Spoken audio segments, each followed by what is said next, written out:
Hello, NeXT computer community, as well as retro computers. Of course, as soon as I start filming, we get the cameo from Bella. So, my idea was there was a 168 pin RAM memory box on Bamboo Labs modeling. And then if you go this way, it was designed for, in this case, laptop RAM.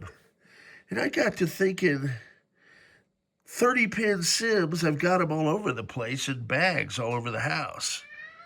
And so what I did is my first attempt, I didn't quite get the width.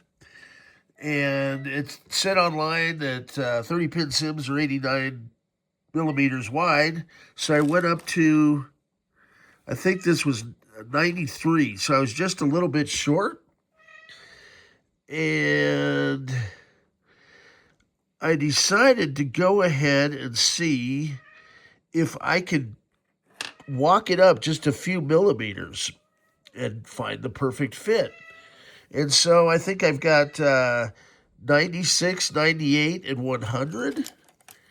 And so I haven't tried it, but now that I have all this RAM everywhere, and I'll make one for 72 pin Sims as well.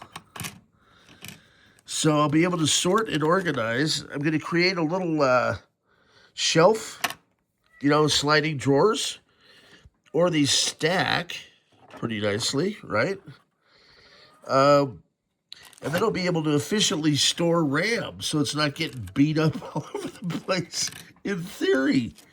And then I'm going to put a little area to put a label. I've got a label maker, so I'll know what the heck I have, and it'll be easy to not only find it, but to advertise it on eBay. And if I test it, I can, say these are 4 meg Sims, and look at that, it's dropping right in place.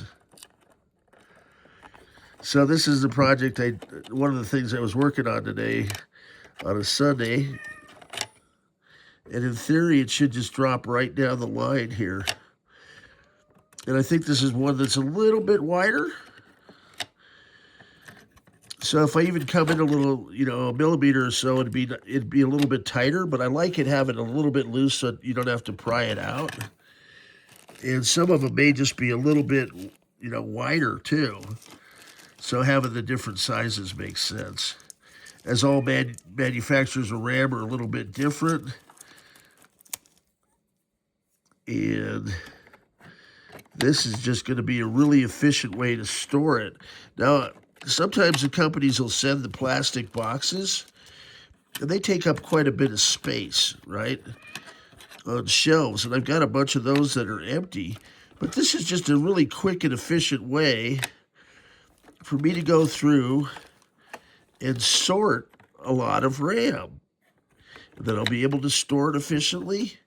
Now, for most people, this isn't a big thing, but I say I probably have 10,000 sticks of RAM here, all over the place. So it's going to give me a good handle on inventory, and then I'll be able to, put it up for sale.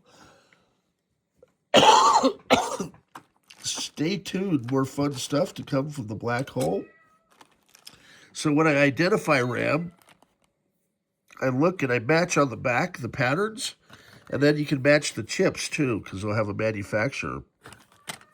You can also look at the gold and silver leads, and you want to set them up in sets of 4 for NeXT hardware for 30 pin, sets of 2 for 72 pin. So 030 and 040 boards on cubes and stations all use the 30 pin Sims. Color stations, color turbos. Color stations use sets of 2. 4 meg Sims are the max.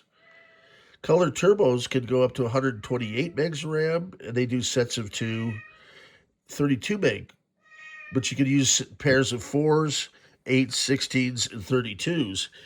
And sometimes you can break down the 32-pin Sims, get these little templates, and you can make your own RAM. So that's what we've had to resort to do in some cases. It's a labor of love, folks. So I'm going to sort these couple bags here.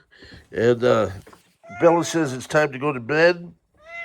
Stay tuned. More fun stuff to come from the black hole. My carbon fiber cube is ready to go. I assembled my, I've got my other cube over there. And I've got the Raspberry Pi set up as well. So we're making progress. Have a good day.